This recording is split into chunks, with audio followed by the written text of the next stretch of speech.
सावधानी से सुनना। एक प्रश्न हमारे भीतर खड़ा होता है, जब हम सूर्य नारायण भगवान को अर्घ देते हैं, जल चढ़ाते हैं, तो वो जल पृथ्वी पर जब गिरता है तो उसके छींटे हमारे शरीर पर लगते हैं। क्या वो ठीक है? क्या वो श्रेष्ठ है? तो शिव महापुराण की कथा कहती है, जब हम सूर्य को अर्घ देते हैं, सूर्य को जल चढ़ाते हैं, वो पानी जब पृथ्वी पर गिरता है, उसके छींटे हमारे शरीर पर लगते हैं, तो वो श्रेष्ठता का भाव निर्मित करते हैं, वो गलत नहीं हो सकता। कारण अब वो भी समझ लीजिए।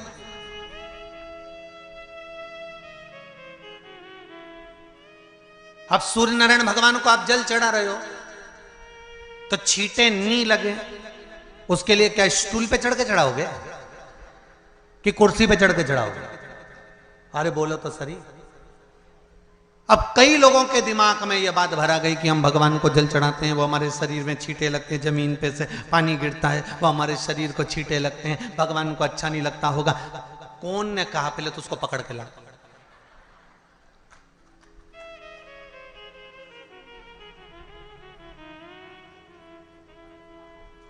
क्योंकि मेरे राम जी महाराज, मेरे भगवान कृष्ण,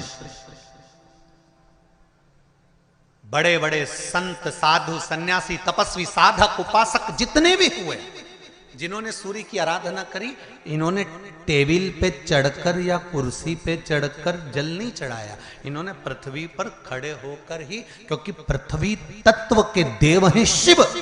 जब हम मृत्यु लोक पर खड़े होकर, पृथ्वी पर खड़े होकर भगवान शंकर का भाग पृथ्वी तत्व को धारण कर कर जल को हाथ में लेकर जब समर्पित करते हैं, और जो जल नीचे गिरता है वो शरीर पर अगर लगता है तो हमको उसका आशीर्वाद ही प्राप्त होता है, दोष नहीं लगता। पर लोगों ने इसको विपरीत कर दिया। कि कौन ने विपरीत करा? कई लोगों ने इसको विपरीत कर दिया। कौन ने विपरीत करा? तो जो दूसरे धर्म के लोग होते हैं, जिनको हिंदू धर्म से नफरत होती है और जो हिंदू धर्म की पूजन, सेवा, अर्चना को समाप्त करना चाहते हैं, वो धीरे धीरे धीरे धीरे कहने लगे कि सूर्य को जल चढ़ाओगे तो शरीर में लगेगा, शरीर में लगेगा तो दोष लगेगा। इसको कह कहकर घर घर में सूर्य को जल चढ़ाना लोगों ने बंद कर दिया कि आप जल चढ़ाएंगे तो दोष लगेगा, शरीर पे छींटा लगेगा, शरीर को ऐसा लगेगा। ये दोष नहीं है। कितनी सुंदर बात है महाराज। सूर्य नारायण भगवान को जब जल चढ़ाया जाता है, हाथ सिर से 8 इंच की दूरी पर होना चाहिए। जम के बोलिए, सिर से कितना ऊंचा होना चाहिए? 8 इंच ऊपर अपना हाथ होना चाहिए मस्तक से सूर्य को जल चढ़ाते समय। और ना चांदी का, ना स्टील का, ना लोहे का, ना प्लास्टिक का, ना कांच का, ना सोने का कोई बर्तन, ना कांसे का, ना एल्युमिनियम का, ना पीतल का, केवल एक पात्र होना चाहिए, वो है तांबे का। काय का पात्र होना चाहिए? तांबे का पात्र। और सूर्य नारायण भगवान को जब 8 इंच ऊपर तुम्हारा हस्त है, और जब हम सूर्य को जल चढ़ा रहे हैं, कैसे जल चढ़ाना है वो भी समझ लीजिए। अगर कोई कैंसर का मरीज है, जिसके चेस्ट में कैंसर आ गया हो, लेफ्ट में, राइट में कहीं पर कैंसर आ गया हो, या कोई गठान आ गई हो, तो महाराज आप जल चढ़ाते समय उस जल की धार को सूर्य भगवान को जब चढ़ा रहे हो, तो धार आपकी गठान की ओर जाना चाहिए, जिससे सूर्य की किरण उस जल में से आपके उस स्थान पर पड़े, उस जगह पर पड़े जहां पर गठान है। महाराज आप लगातार जल तो चढ़ाना चालू करो, अच्छे अच्छे डॉक्टर फेल हो जाएंगे और कह देंगे गठान ठीक हो गई। आपका लीवर और किडनी गड़बड़ कर रहा है, आप प्रतिदिन, आपका स्वास्थ्य गड़बड़ रहता है, आप प्रतिदिन ये ज्योतिष शास्त्र के अंतर्गत, रत्न शास्त्र के अंतर्गत, ये रत्न शास्त्र, ज्योतिष शास्त्र, रंग शास्त्र जो हमारे यहाँ है, रंगों के हिसाब से ये जितने रत्न होते हैं, माणिक हुआ, मोती हुआ, नीलम हुआ, मूंगा हुआ, पुखराज हुआ, ये क्यों कहते हैं ये पीला है, ये सफेद है, ये नीला है, ये लाल है, इसको शरीर में क्यों पहनाते हैं? उसका कारण होता है कि जब शरीर में पहनते हैं सूर्य की किरण उसमें पड़ती है, हमारे शरीर पर वो कलर का इफेक्ट पड़ता है, उस कलर को शरीर पर लगता है, और शरीर पर लगता है तो हमारा शरीर धीरे धीरे, हमारी जो इंद्रियां हैं वो सही होने लगती हैं, काम सही होने लगता है। जैसे सूर्य नारायण भगवान को स्टील के लोटे से या चांदी के लोटे से या पीतल के लोटे से या प्लास्टिक के लोटे से या कांच के बर्तन से जल चढ़ाने से आयु छिन्न होती है। क्या समाप्त होती है? आयु। और सूर्य नारायण भगवान को अगर तांबे के लोटे से जल दिया जाता है तो आयु की वृद्धि होती है, और दिन भर में अगर कोई काम अटकने वाला है तो वो काम का रास्ता खुल जाता है और शरीर की बीमारी समाप्त हो जाती है। शरीर की बीमारी समाप्त हो जाती है। 2 तारीख को नूतन संवत्सर प्रारंभ हो रहा है, नया वर्ष प्रारंभ हो रहा है।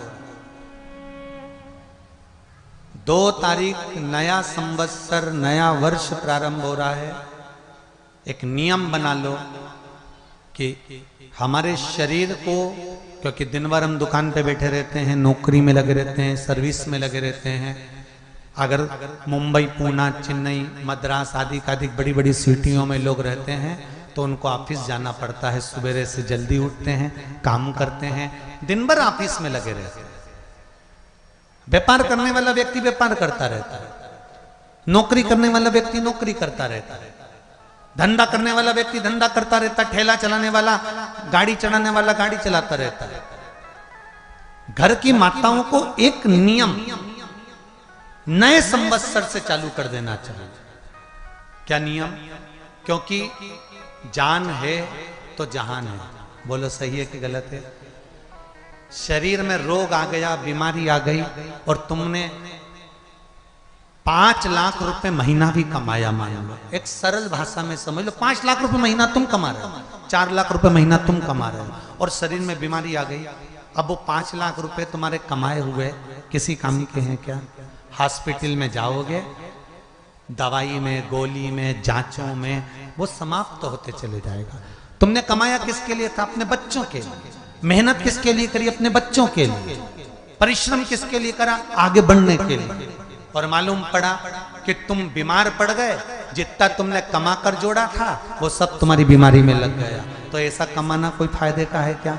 कमाओ, दिल से कमाओ, जितनी तुम्हारी कैपेसिटी है उससे दुगना कमाओ, पर उसके साथ एक काम चालू करो कि तुम अंतिम क्षण तक, जब मौत तुम्हारे दरवाजे पर आए, तुम्हारी उम्र जब पूरी हो, तब तक भी तुम बीमार नहीं पड़ो।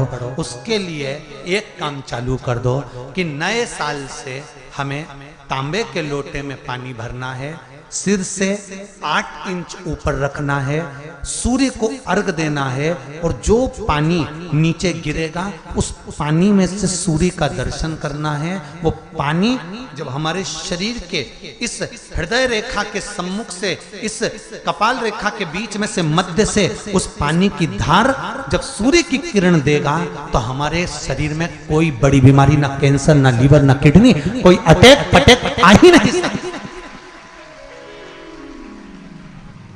मेरा बच्चों से भी निवेदन है कि आप अपने पापा से कहो, आप अपनी मम्मी से कहो, और बड़ों से निवेदन है वो अपने बच्चों से कहो। बुजुर्ग माताओं से निवेदन है, अगर आप अपने बच्चों को सुखी देखना चाहती हो, बीमारी में पैसा नहीं लगाना चाहती, आप अपने बच्चों को अंत समय अपनी आंखों से उसको तड़पता हुआ नहीं मरना देखना चाहती, तो सूर्य को अर्घ देना चालू कर दो। क्योंकि सूर्य की किरण जल के साथ जब इस शरीर पर पड़ती है तो शरीर में कोई बीमारी टिक ही नहीं सकती। ये श्रीमद् शिव महापुराण की कथा कह रही है, ये ज्योतिष शास्त्र कहता है, रंग शास्त्र कहता है।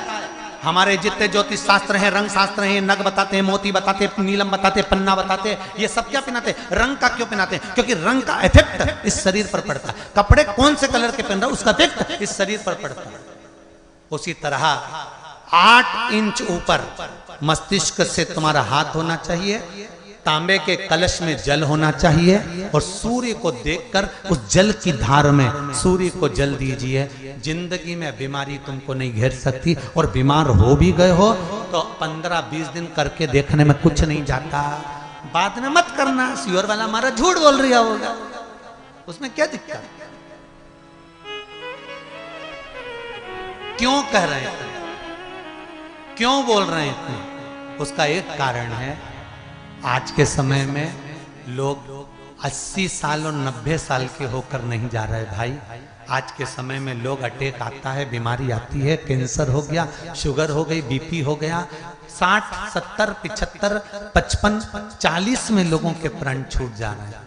अगर ये पूरी पृथ्वी युवानों से जवानों से अगर विहीन हो जाएगी तो किस काम की? तुम्हारा कमाया गया धन किस काम का हो?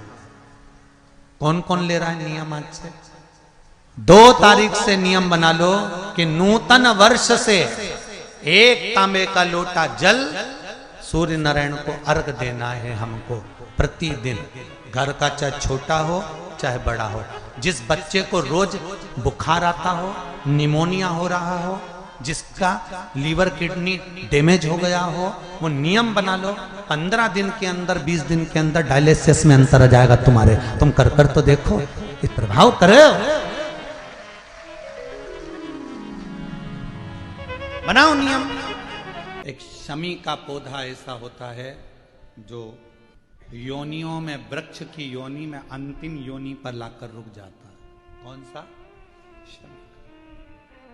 इसलिए पंचदशमी पंच शनि पूजन की महत्वता होती है।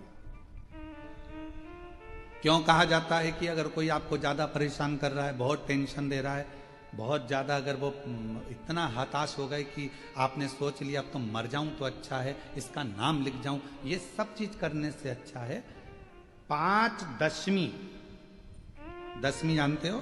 5 दशमी, कोई सी भी 5 दशमी आप चुन लीजिए, परंतु वो दशमी अमावस्या के पहले वाली नहीं होना चाहिए, वो पूर्णिमा के पहले वाली दशमी। 5 कोई सी भी दशमी पर शमी के वृक्ष के नीचे जाइए, घी का दीपक लगाइए, शुद्ध जल तांबे के पात्र में लेकर जाकर अर्पित करिए। पहले दीप जलाना, उसके बाद शमी के पौधे में जल डालना, और पौधे उस वृक्ष के नीचे बैठकर जल चढ़ाकर वहीं पर 1 चावल का दाना समर्पित कर कर बाबा से प्रार्थना करना कि बाबा मुझे बहुत कष्ट है, ये मेरा एक तकलीफ मुझे दे रहा है, बस आप मेरी तकलीफ को दूर करना। शिव की ऐसी कृपा होगी। 5 शमी पूजन के भाव से दशमी आपके यहाँ पर भी पूजन होता, हमारे यहाँ शमी के पत्र की बड़ी पूजन का महत्व है। 5 दशमी 5 शमी पूजन कर ली जाती है तो जो भी आपका द्रोही होता है वो आपसे दूर हो जाता है या आपसे स्नेह कर कर आपके करीब आ जाता है। ये शमी पूजन वृक्ष योनि के अंतिम योनि का पूजन। सारे वृक्षों पर पत्थर पड़ जाते हैं, पर शमी के पौधे पर पत्थर किस लिए हम मारेंगे? कौन मारेगा? उसमें तो कांटे लगे रहते हैं, कौन मारेगा उसको? क्या कांटा झड़ाएगा पत्थर मारकर? नहीं। हम तो यहां तक कहेंगे कि शमी की आराधना साधना आपके द्रोहियों को, दुश्मनों को भी दूर कर देती। और मेरी जीजियों, मेरे जीजाओं, मेरी बेटियों, बेटाओं, मेरी माताओं, मेरे बुजुर्ग माता पिता स्मरण करें, जब जब यदि आपका हृदय दुखे, मन दुखे, तो एक शमी की पत्ती को शंकर के शिवलिंग पर जरूर चढ़ाएं, सारे दुख अपने आप समाप्त होना प्रारंभ। शमी का तो कोई कहे क्या वृक्षों में, पौधों में, पत्तियों में भी क्या, ये वृक्षों के अंदर भी क्या जीव होता है? क्या इसमें भी प्राण होते हैं? होते हैं, इसमें भी प्राण। ये भी ऑक्सीजन लेना छोड़ना सब कार्य इनका चालू है। ये भी जीवित है। जल नहीं मिलेगा मर जाएंगे। जल गया समाप्त। आप लोगों को मालूम होगा, आप लोग सब बहुत वन क्षेत्र में रहते हैं, पूरा जंगल क्षेत्र है बस्तर, और इस वन क्षेत्र में ज़्यादा मात्रा में आम भी मिल जाता है, और एक फल वन क्षेत्र में ज़्यादा मिलता है जिसको बेर कहते हैं। अब हमारे उधर तो इसको बेर कहते हैं, तुम्हारे इधर बेर कहते हैं, बोर कहते हैं, क्या कहते हैं? जम के बोलो, बेर कहते हैं। आता है इधर? बोलो तो जम के, आता? दो देव ऐसे हैं जिनको बेर अति प्रिय है। एक मेरे देवाधिदेव महादेव और दूसरे मेरे अयोध्या के श्री रामचंद्र भगवान, जिनको बेर की प्रियता है।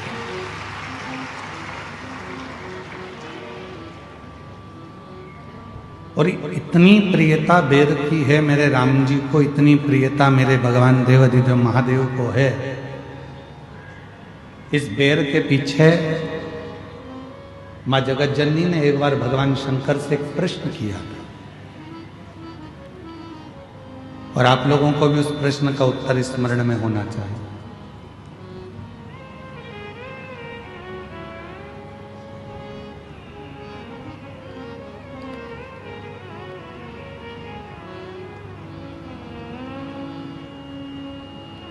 जगत जननी मां अम्बा जगदम्बा एक बार भगवान शंकर जी के साथ में भ्रमण करती हुई महाकाल वन में पहुंच गए।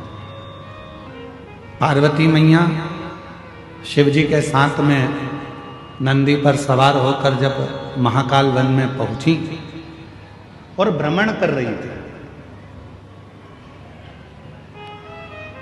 भ्रमण करते करते मां पार्वती जी का साड़ी का थोड़ा सा भाग बेर की झाड़ी में उलझ गए,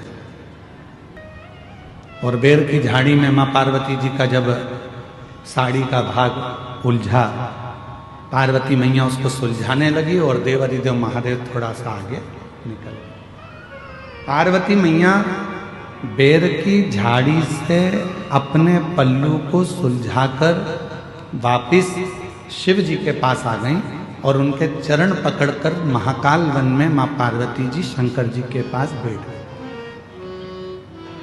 बाबा,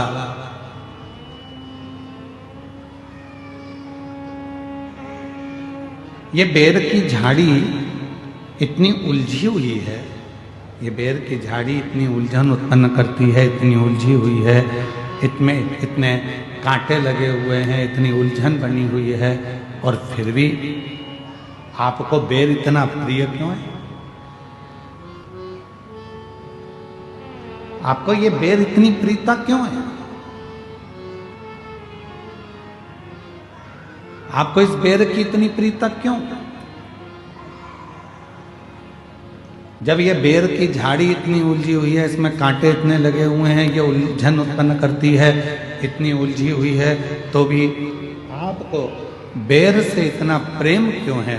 शंकर भगवान ने उत्तर दिया, पार्वती, संसार जैसे बेर की झाड़ी उलझी हुई है, वैसे ही ये पूरा संसार सागर उलझा हुआ है, पर उस उलझे हुए संसार सागर में भी जैसे बेर पूरी झाड़ियों में उलझा रहता है, पर बेर उस झाड़ी में अपने आप को संभाल कर रखता है, और वो बेर एक दिन मेरे पास पहुंच जाता है। उसी तरह जिसने पूरे संसार में भ्रमण कर कर भी, संसार के लोगों के साथ रहने के बाद भी, संसार के जीवों में उलझने के बाद भी, जो अपनी आत्मा को परमात्मा में लगा कर रखता है, शिव कहते हैं वो बेर की तरह मुझे स्वीकार होता चला जाता है। आप सब तो छत्तीसगढ़ के रहनिवासी हो, राम जी के नाना जी के घर से हो, तो आप लोगों को तो मालूम होगा, मां शबरी अम्बा के दरवाजे पर जब भगवान श्री राम पहुंचे थे, तो मां शबरी अम्बा ने राम जी को क्या खाने को दिया था?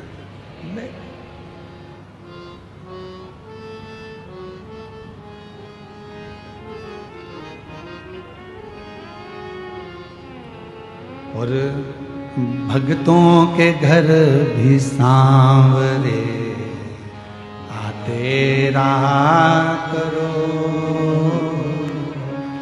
दर्शन के नैन बावरे दर्शन दिया करो।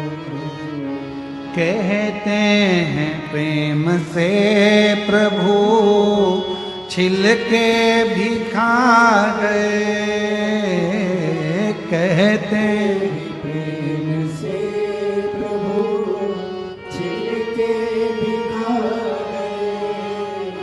ओ कहते हैं प्रेम से प्रभु छिलके भी खा गए, कहते हैं प्रेम से प्रभु छिलके भी खा गए।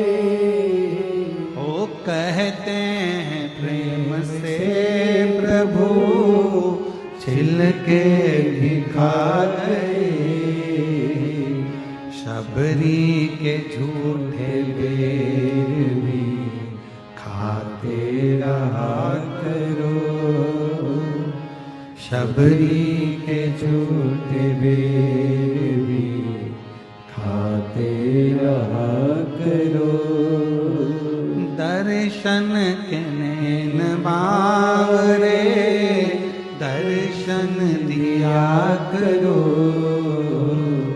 दर्शन के नैन बावरे दर्शन दिया करो।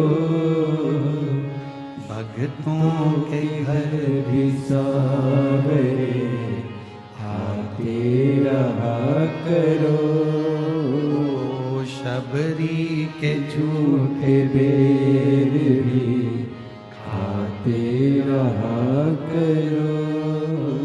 शबरी लक्ष्मण जी पूछ रहे हैं भगवान श्री राम जी से, क्या वन में आम नहीं थे? क्या वन में केले नहीं थे? क्या वन में पपीता नहीं था? क्या वन में फल नहीं थे? क्या वन में अमरूद नहीं थे? क्या वन में कोई दूसरा फल नहीं था? शबरी ने तुमको झूठा बेर क्यों दिया? क्या वन में कोई दूसरा फल नहीं था?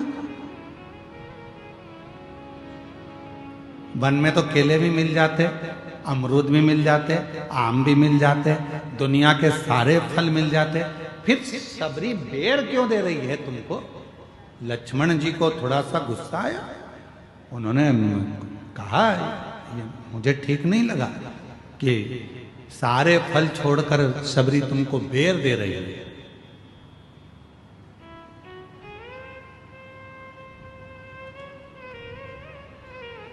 राम जी ने कहा लक्ष्मण तुम कभी नहीं समझ पाओ,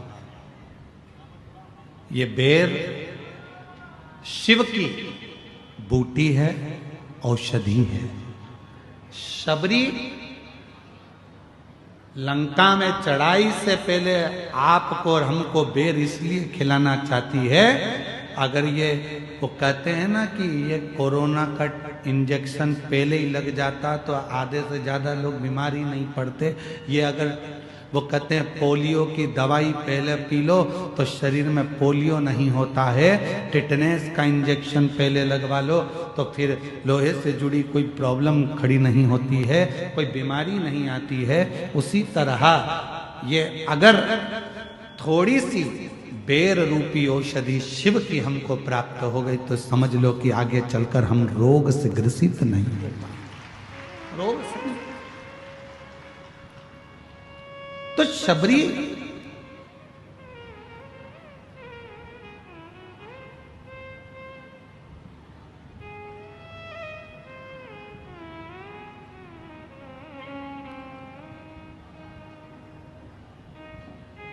आप सबको मालूम होगा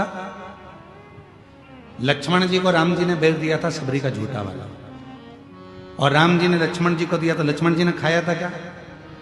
क्या करा? फेंक दिया। फिर लक्ष्मण जी को बाद में खाना पड़ा। कब? जब लक्ष्मण जी मूर्छा खाकर गिर गए, संजीवनी लेने हनुमान जी गए।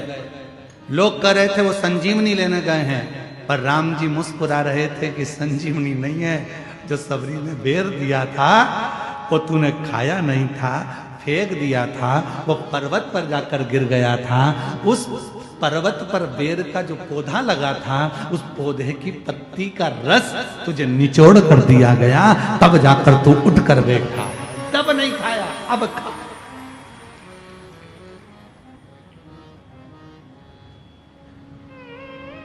तो तब ग्रहण नहीं कर पाया, अब ग्रहण कर। तो लक्ष्मण जी कह रहे हैं प्रभु ये बेर ही क्यों दिया? केला दे देती, फल दे देती, आम दे देती, पपीता दे देती, सेब दे देती, अंगूर दे देती, कुछ भी दे देती, पर ये क्यों दिया बेर? तब राम जी ने कहा ये शंकर की बूटी है और ये बूटी कोई साधारण नहीं होती। आज भी हमारे शास्त्र कहते हैं महाराज, अगर शिवरात्रि के दिन शंकर भगवान पर बेर समर्पित कर कर यदि उस बेर को खाया जाता है तो दमे जैसी बीमारी भी ठीक हो जाती है, श्वास से जुड़ी हुई तकलीफें भी ठीक हो जाती है।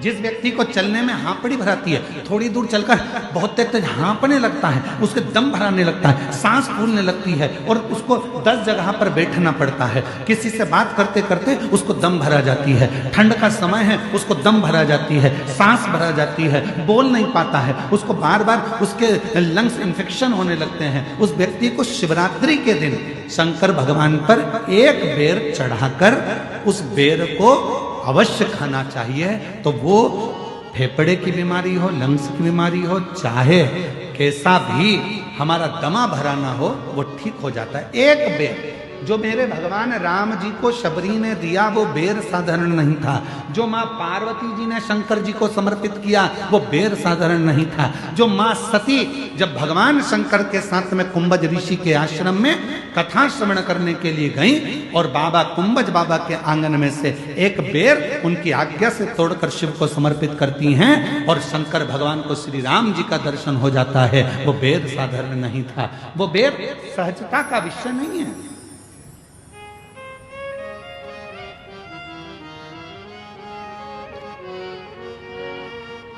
वो बेर साधारण नहीं है जिस बेर के पौधे के नीचे तुलसी बाबा को श्री हनुमान जी महाराज के साक्षीकरण हो जाता, जिस बेर की झाड़ी में भगवान राम के हनुमान जी का दर्शन हो जाता, वो बेर साधारण नहीं। और शबरी के झूठे बेर भी खाते रहा करो, दर्शन के बावरे दर्शन दिया करो। तो कभी कभी तो हमको लगता है कि शंकर भगवान, कभी कभी हमको लगता है भगवान श्री राम जी और मेरे भोलेनाथ जी, ये दोनों आदिवासी और वनवासियों से इतना प्यार करते हैं कि इनके बिना एक मिनट नहीं रह पाते, इसलिए इनका बेर उनको अति प्रिय लगता है, इसलिए उनको बेर की प्रियता है।